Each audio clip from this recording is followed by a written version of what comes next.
raw milk has been absolutely soaring in popularity, to the point where there's even a raw milkmaid dress. Now, you know my aesthetic, I unironically wear clothes like this.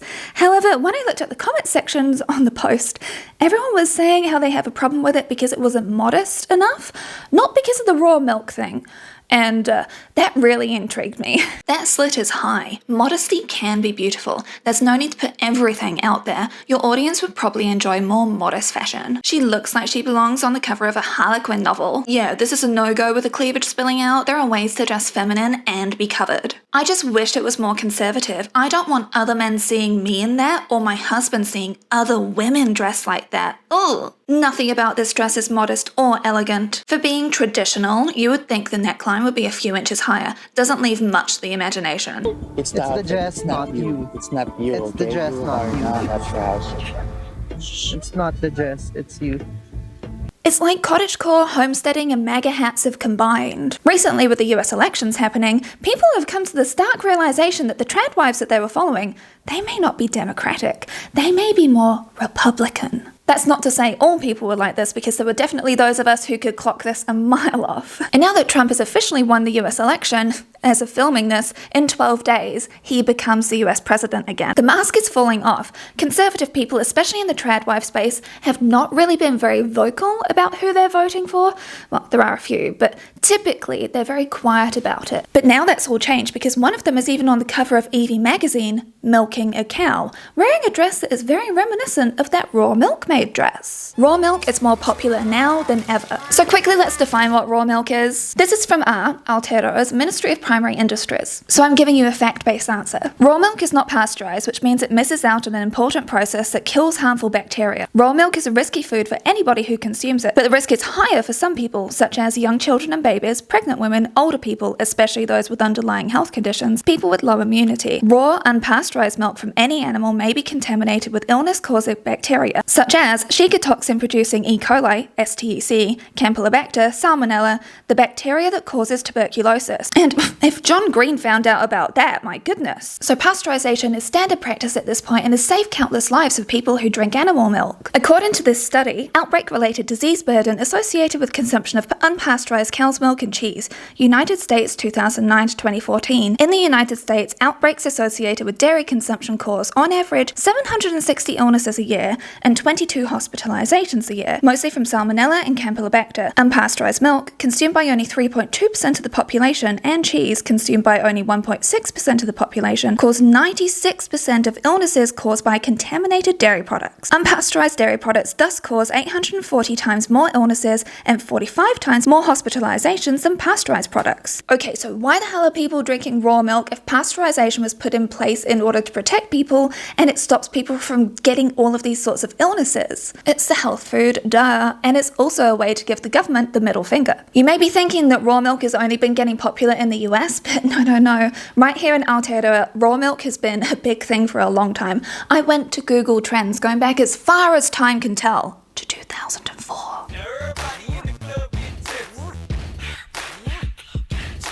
There was one huge spike in July of 2004, but it was really from 2010 onwards that the popularity just kept on growing. It's remained fairly steady. It has been on an upward climb, especially past 2022. Now, in case you don't know about Aotearoa, we are a primary industry kind of place. So we have a lot of sheep, we've got a lot of cows. So we export a lot of wool and a lot of milk, especially milk powder, and wood, specifically pine, which has destroyed many native flora and fauna, and also dairy industry has had a really bad impact on our environment as well, but that's a separate issue. I've worked with a number of people who have grown up on farms or farm adjacent, and they have extolled about how incredible raw milk tastes. In the USA, by the 1920 census, America had become a majority urban country.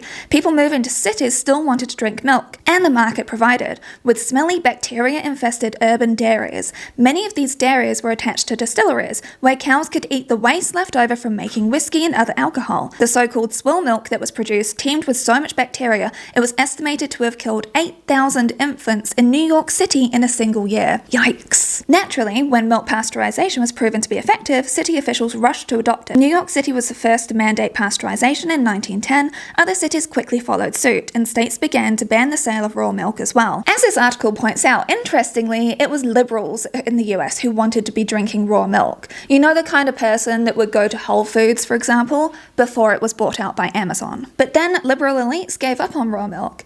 And then COVID happened. COVID ushered in an era of people having high distrust for credentialed expertise in governments. I have talked about this stuff more in depth here. Raw milk signifies less government regulation, a popular notion for right-wing voters who believe that it should be down to the consumer, down to the individual over what they choose to eat or do with their body.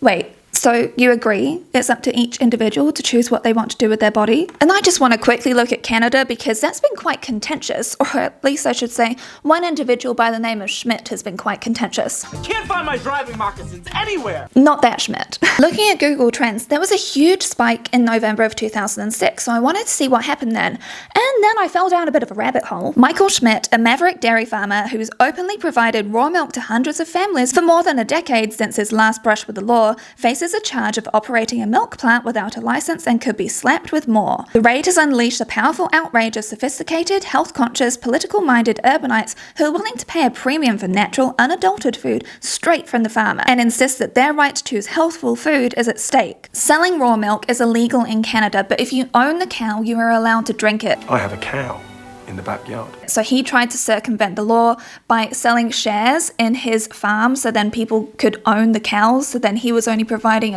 the caretaking sort of service. It's a whole thing. And so this guy's pretty famous. He sought out maximum penalty to make himself into a martyr. It's been a whole thing, basically. And then he went on trying to make it legal to sell raw milk to people. Google Trends in Canada is so high because this dude has been reported on so very much. He really views himself as being a crusader, saying that all of this goes against his rights and freedoms. And, we're hearing some little similar bells, aren't we? This is going on all over the place. And just so you know, his appeal to amend the law was dismissed. But Schmidt is not alone. There are so many people out there who are extolling the health benefits, the amazing taste of raw milk. It's just closer to nature, you know? Don't look how cows are artificially inseminated then, yeah? Bryony, this is way off topic. How does any of this relate to tradwives? Well, I'm sure that you're aware of the tradwife trend, which picked up in about 2020. I think a lot of people were sort of locked down and then they wanted to be able to get out in nature, enjoy the wildlife, enjoy the simple things in life. We got into baking sourdough, and that is definitely a common thread through all of these tradwives. Legally, you are not a tradwife unless you've made sourdough from scratch. People long to be closer to nature, and because of work from home, or just because they were fed up of the entire rat race, there were a bunch of people who decided to leave the cities to go and enjoy the simple life, to actually enjoy the time which you have on Earth, which is not dedicated to working for the man. And I agree with you, I don't like capitalism. From this time, there were a lot of people saying, I don't dream of labour. And then that got twisted to become a tradwife, which is where instead of working for the man, you're working for your man. Or should I say, you're his woman, because he kind of lords over you in a way. And all of this combined with mistrust for authorities, mistrust of the government, mistrust of Big Pharma, raw milk became that signal that you're part of this in-group. A flag showing that you're against government regulation, and possibly also anti-vax. And who better to market this lifestyle to others than beautiful white women who are just enjoying their life in the home, having wonderful times out in fields of wildflowers, baking things from scratch. They're getting back to their feminine roots. And who better to market this right-wing lifestyle, this anti-government sentiment, than joyful, wholesome, beautiful women? Tradwife equals traditional values. It's a dog whistle. Or should I say a wolf whistle, am I right? Because they're all super hot. Sadly, there is no exact definition of a tradwife. Quite importantly though, they are a married woman who understand that it's their duty to have their traditional role in the house, in their traditional domestic sphere. This could involve having children and raising them, raising many of them, especially popular in the Mormon community. You take care of the house, you probably grow your own vegetables, or you're getting into that. You're a domestic goddess with a beautiful face of makeup and normally wear beautiful summer dresses. And she normally doesn't have a job outside of the home because the home is her job. So instead she relies on her husband for financial security. Now, even if she is a content creator and making her own money, it's still centered around him and centered around homemaking, everything in the feminine domestic sphere. And I may be saying all of this and you're giving me a side eye because I enjoy a lot of this stuff too, and technically I'm self-employed making content here because I had to leave my job because of my chronic illness.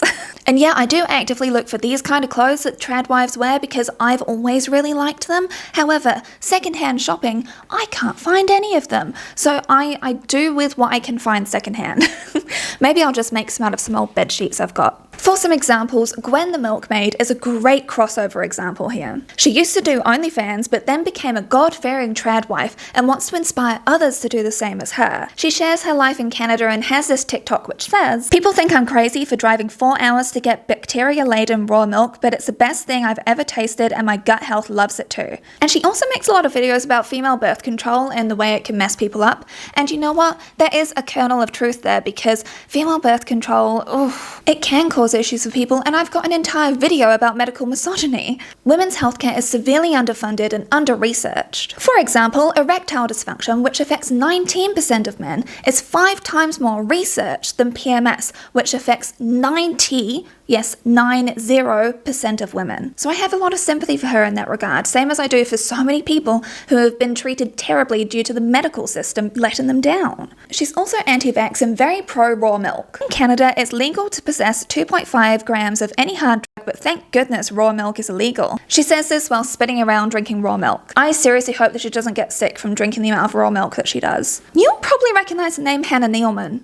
No? What about Ballerina Farm? She was featured in this Times article where it painted a picture of this ballerina who gave up on her dreams for a man to become his wife, where she's working all day to take care of their 8 children, making food from scratch, and struggling to maintain their off-grid lifestyle, constantly exhausted. Okay, if not from that, maybe if I remind you of the egg apron her millionaire husband got her for her Christmas present? Her husband is Daniel Nealman, by the way, heir to JetBlue fortune worth over $400 million US. Okay, now you remember her. And if you knew who she was from her name alone, congratulations, you are more online than me. She recently won Mrs. World 2 weeks after giving birth. Now, mind you, I'm not a mother, but from what I've read, something which I never thought I'd have to look up, the first 6 weeks post-birth are some of the hardest. My algorithm has been forever ruined by this now. I'm going to get so many ads for prenatal stuff. This is not just hard on the person who gave birth psychologically, but also physically, with things like pelvic girdle pain, which is meant to ease after a month. Lochia, which is a nicer way of saying bleeding, which carries on for a few weeks, up to 12 weeks. Potential hemorrhoids, pain when peeing, incontinence, not to mention potential stitches and issues from that. I simply cannot imagine. Now, for people who have given birth out there, think back to 2 weeks after you gave birth. Would you want to be participating in a Mrs. USA pageant? I'm really keen to know your input here. And now we get the full circle moment because it's Hannah who is the cover girl for Evie magazine, as she is milking a cow. Evie is one of my top 3 Pokemon. How dare they share their name? As Ruby Fennelly writes for Mary Claire, Hannah Nealman is officially the new face of old America. Now, this is a very different one to the Times article. Nealman represents a new vision of American culture, a celebration of Americana, beauty, grounded ambition, and timeless values. The publication describes itself as being at the forefront of a cultural shift, back to the resurgence of the values and aspirations that once defined the American dream. In the article, they basically frame Hannah to be like a girl boss. It's all really empowering. But Evie magazine has a dark side. Remember how a few months ago I combed over my old issues of Cosmo magazine and we were like, oh, how on earth was this stuff allowed to happen? Well, Evie magazine is that but worse. Next to Nealman on the cover is the importance of being sexy, why society needs aspirational beauty. While on the Evie website you can find articles like, why are women struggling to be feminine in their relationships? Hint, we're trying to juggle our careers and our domestic obligations, and advice on how to have a, quote, guilt-free Thanksgiving while trying to lose weight. And of course, there's 6 lies we've been told about the birth control pill. Now, Evie was founded in 2018 by Brittany Martinez, a model and entrepreneur, and her husband, Gabriel Hugo Boom. It's bankrolled by billionaire Peter Thiel, co-founder of PayPal, and prolific conservative campaign donor, and public and financial supporter of Donald Trump. In 2023, Rolling Stone did an investigation into Evie. It outlined how it used use traditional formats found on women's fashion publications, from Met Gala roundups to Taylor Swift Era Tour outfit breakdowns, to seduce Gen Z. And according to the Rolling Stones research, they had articles like this. Is wearing masks making us meaner? A story suggesting that putting your vaccination status in your dating app bio is akin to emotional manipulation. It was also not hard to find stories that were anti-choice, and a piece suggesting that Gen Z women self-identifying as LGBTQ is tantamount to hating men. What? I told you it was worse. Brittany Martinez wrote, I'm sure it's incredibly mysterious that millions of women are reading a publication that acknowledges biology, celebrates femininity, and provides advice that actually leads to statistically happy lives, unlike progressive women's media that have made a generation of women more depressed, unhealthy, and romantically unfulfilled than any other in modern history. So in case the facade fooled you, this is a right-wing trickery for Gen Z. And with Peter Thiel backing it, it has the capacity to become huge, and I'm going to be keeping my eye on this magazine going forward because I think it could potentially, especially with Trump as the president, be very influential and not in a very good way. Hannah Nealman was also photographed last year with Nara Smith, complete with their children, whose faces I have blurred out because I do not put children on the internet. And of course it has the American flag gallantly flying in the breeze whilst they stand next to their husbands smiling. You do know Nara Smith, right? The woman who made Gum at Home? You'll at least have seen the Parodies, surely. She is the one behind the Parodies. She is married to Lucky Blue Smith, and they definitely are a model kind of couple. According to screenshots, Lucky Blue Smith, her husband, allegedly reposted a TikTok video celebrating the Trump campaign winning their lawsuit in Bucks County. He also followed Charlie Kirk, founder of conservative youth org Turning Point, which raised $250 million. Kirk also headlined 4 campaign events with Trump, and people were really shocked to find this out. Now, it has to be noted that Nara Smith is a German citizen, so I don't believe that she can actually vote, but because of her husband's alignment to this and her husband reposting this, it's a reflection. But also, Nara hasn't said who she endorses, other than anyone making everything from scratch, including cereal. Rice Krispie treats. But this news shocked and appalled a bunch of people, but like I said earlier, there were a lot of people who sort of saw this coming. And guess who steps in to save the day? Evie magazine again. Their article is titled, The Left Wants to Cancel Lucky Blue and Nara Smith for Reportedly Liking Trump, which starts off by saying this, and I really need to quote this verbatim. Nara Smith is a young mum and influencer who's been living the dream, or quote, nightmare according to liberal feminists. Sorry, I can't take this seriously. With her husband, model Lucky Blue Smith. Her cooking videos are always calming, innocent, and homey, yet people get triggered by them. The 22-year-old boasts stunning outfits, a sparkling kitchen, and adorable children, and a handsome husband who treats her like royalty. Things which were apparently a crime in 2024. Oh, sweetie honey, everything is political, especially in the US, as we've had Project 2025 get floated about, as we've seen Trump go saying things like this. They're eating the dogs, the people that came in, they're eating the cats. Canada and the United States, that would really be something. You get rid of that artificially drawn line, and you take a look at what that looks like, and it would also be much better for national security. People were rightfully concerned over who people that they were supporting were voting for. Even years ago I talked about this when I had purple hair, which now I really want to have purple hair again. I talked about corporate personhood and why we should care about who people at the top are voting for. It has been well talked about by many other content creators that the trad wife is the rich life. The one which these beautiful, usually white women are being kept in. And no, it's not a cage, and not a gilded cage either. This is all through their own choice. This is their empowering choice. That's how it's being framed. I've been noticing a connection between finance and tech bros and trad wives. Because any parent, and I'm sure you'll be joining in the comments, who stays at home to look after their kids because it is a full-time job, and I fully believe that parents should be paid for the work that they do. I believe it's literally the hardest job ever.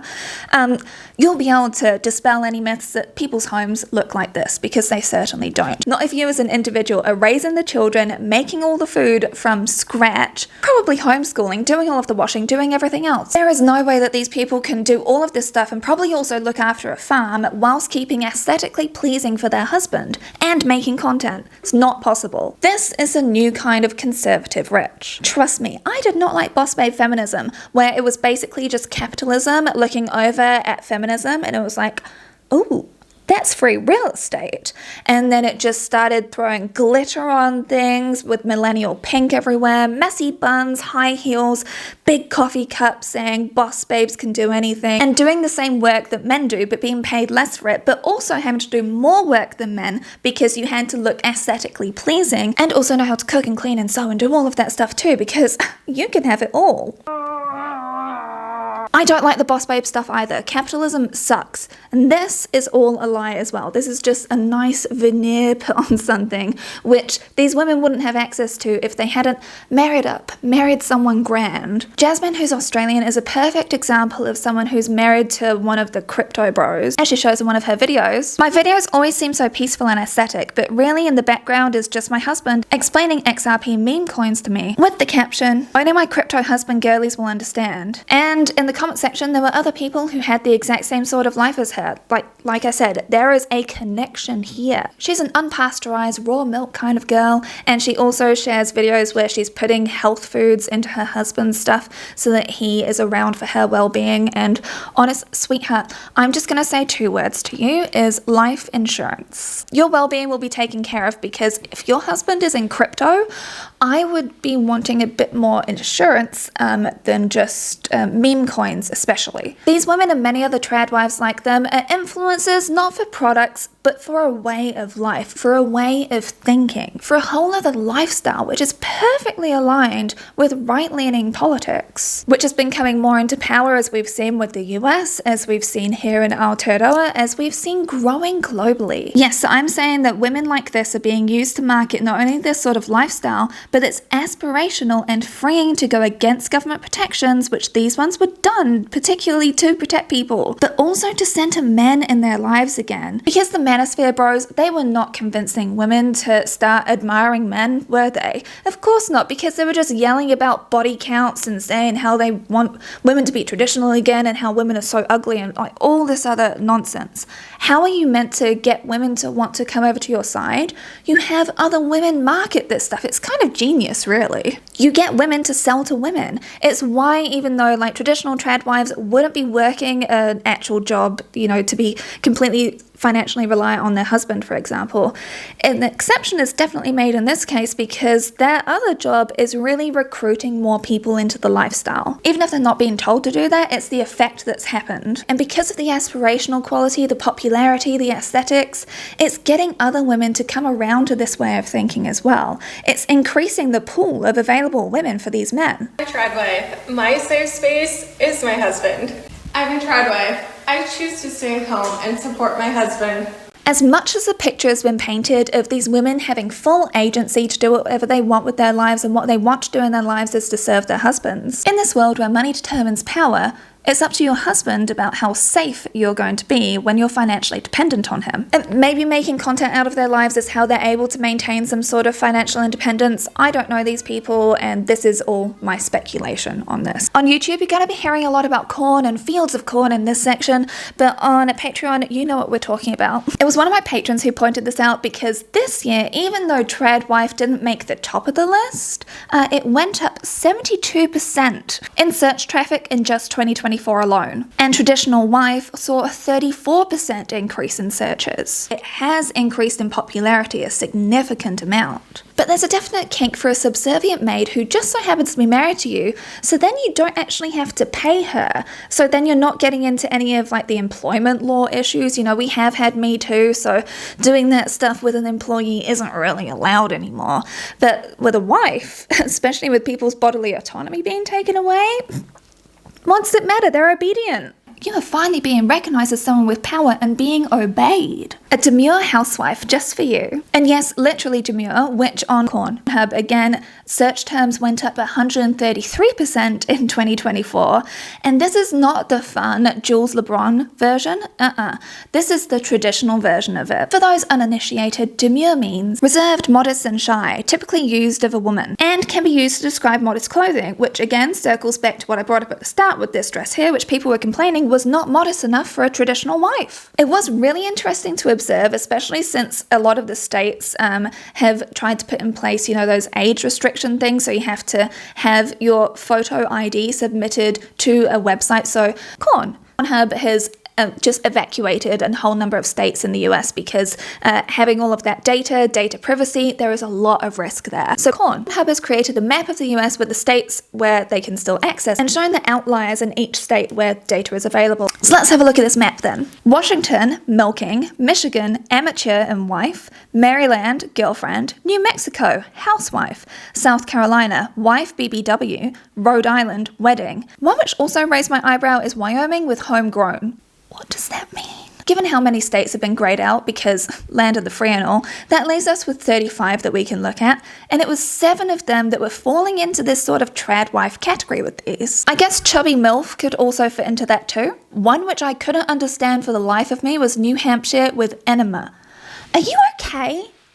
Like, do you need some help? I didn't even think that would be a category, but Rule 34 exists, right? But this trend in porn for this sort of stuff makes absolute sense, right? Like, how many articles come out all the time about lonely single men? How many men bring up all the time how lonely they are? They want a girlfriend, but a non-challenging one, a demure one, a nice one, a homemaker, a trainable one, a soft feminine one who will take care of them. So it's no surprise to me at all that this sort of porn has been trending. Bell Hooks shows us in The Will to Change, the book which I will not stop recommending, with this incredible quote. The book shows us how men have been taught how to channel their anger at the system is to sexualize that rage, and it can make sex look like revenge. Everywhere, men are in power controlling virtually all the economic, political, and social institutions of society. Yet individual men do not feel powerful, far from it. Most men feel powerless and are often angry at women, whom they perceive as having sexual power over them, the power to arouse them and to give or withhold sex. This fuels both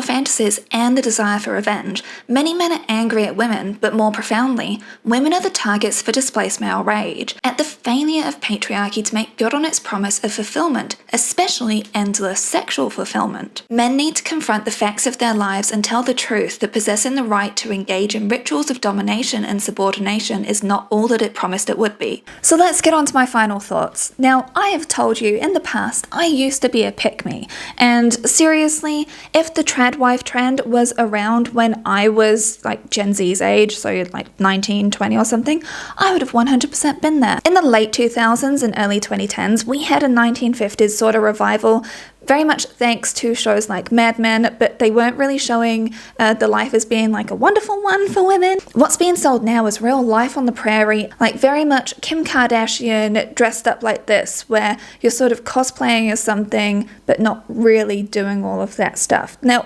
I'm not saying everyone, because there are absolutely a bunch of people out there who are doing all of like that hard, like manual labor, which comes with running a homestead, running a farm, and doing all of that sort of work. But I just find it so interesting how all of this is sort of combined. So you've got this right-wing mentality really mixing in with this femininity, which is being marketed as empowering and embracing your femininity and using all of this to be able to say F you to the man, but you're still under a man's rule by being financially dependent on him. And if you're going to be a traditional wife and have things like love, honor, and obey in the vows, that does mean obey. And this is another reason why I did videos like that big video which I talked about before, because I do worry about people who want to go down this sort of pathway, because it's not going to be how it looks on TikTok or YouTube or any of this other aspirational stuff. Like, we are living in a cost of living crisis all over the world. We are dealing with huge wealth disparity. We're dealing with climate crisis after climate crisis, whether it's fires or flooding or drought or, my goodness, everything is going on. And I do understand people wanting to be able to just have a nice little simple, safe space at home. I 100% get that. I like to try and create that at home too. You know what I did when I wanted to introduce ourselves to the neighbors? I baked 2 different kinds of cookies for people. Them in these glass jars and did cute little ribbons around them. Does that mean that I'm not a feminist? No, not at all. You can enjoy all of that stuff and still want progress, but it does mean being involved more community-wise and being aware and involved politically. It's why you'll see on my Instagram stories I'm sharing submissions you can make to your government, or well, I do that specifically for here in Aotearoa because, you know, like I'm here and I need to try and like push what I can. Please do not misinterpret me as saying that women who are looking after the house raising children is not work, because that is real work. I 100% believe that. I've said that many times before. Domestic labor has been devalued to the point where people do not get paid for it, even though it's literally the backbone of everything else that happens. Like, the men who are so successful, they would not be where they are without women doing all of this. And there is actually a video, because I went on a big deep dive actually when writing this. There is a whole video I want to make literally just about housework and how appliances have been sold to us to save time for us, but they haven't actually. So let me know if you want that video. And also, this video is not me hating on homesteaders at all, because there are many different types of homesteaders. Because I am definitely not saying that everyone that does homesteading is right-leaning at all. Like, our neighbours, the way that they said hello to us was giving us cucumbers and courgettes, and I was so grateful for that. And I want to learn how to do that sort of stuff too, as in like grow that sort of stuff. This is not saying that people that want to grow their own vegetables, that you want to be more sustainable, that you want to be self-sustaining, that's not saying that you're right-leaning. That is not saying that you're bigoted at all. That's not saying that you're backwards at all, because truly it's not. But there is also a video which I want to make on the homesteading to alt-right pipeline, but also cover all the different kinds of homesteading that there is, because there is so much. It's so rich in terms of like what you can pull from it all and lessons that we can all learn. So let me know if you want a video on that as well, because I'd be very keen to do it, but that would probably be nearly an hour long. So maybe that could be a March video, you know, when people are kind of heading back outside a little bit more, because it'll be springtime for a lot of you, because I know that most of you are Northern Hemisphere. So let me know. And if you made it all the way to the end of this video, let's leave your favorite sort of nature related emoji, shall we? I won't tell you just what to put down, but anything nature related that you love. And yes, my next video is going to be the big one on the dark history of yoga. I am very excited for that video. It's going to be a biggie, so you won't see a video from me next week. You'll see one the week after. Big thank you to all of my patrons, because you're the ones that wanted me to make this video, which has been a fascinating dive. And an extra special thank you to my top tier trash panda enablers: Elizabeth Pisani, Birgit, Carrie Quake, Danielle, Jam, Laura Bell, Megan Connolly, Mila Gautier, Nina, Stella Sapiente, Tammy Poitras, Tim Long, Tonya Bernier, Veru Cat Mama. I shall see you all next time, and I hope you have a wonderful rest of your week. Bye.